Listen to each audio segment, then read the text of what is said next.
Bupati Indramayu Luki Hakim menebar ular tidak berbisa, biawak, dan burung hantu di sawah milik petani. Hal ini dilakukan untuk mengatasi hama tikus. Ratusan ular tidak berbisa ditebar Bupati Indramayu, Jawa Barat Luki Hakim ke sawah milik petani di Desa Limbangan, Kecamatan Juntinyuat, Minggu sore. Selain ular, juga ditebar hewan lainnya seperti biawak dan burung hantu.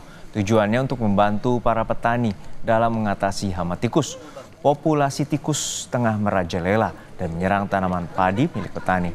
Penebaran 200 ular, 20 biawak, dan 10 burung hantu ini untuk mengembalikan keseimbangan alam di sawah petani.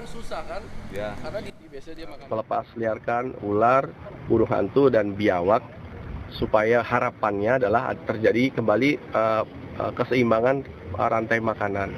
Dulu-dulunya sebenarnya di Indramayu juga nggak tahu, mungkin masih ada yang ingin nggak? Zaman dulu kan banyak ular kan, Pak? Ya, banyak. Zaman dulu banyak ular, zaman dulu ada buah biawak, ada burung hantu dan lain-lain. Tapi semakin kesini entah kenapa gitu, dibunuhin, ditangkepin. Parah tikusnya ini, banyak ini, baru tumbuh semua ini. Tadinya kan rusak semua ini.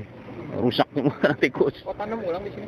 Iya, ada tanam ulang, ada yang diserang semua, jadi tandurnya 2 kali, ada yang itu. Terus dengan adanya ular ini takut nggak, Bang? Rasa takut nggak, Bang? Ya mungkin kalau yang sudah tahu biasa petani ya enggak lah, mungkin biasa. Karena enggak ganggu, enggak apa mungkin. Ya kalau ular itu kalau enggak keinjak, enggak apa ya enggak ngikit lah. Kalau ini dia lari mungkin.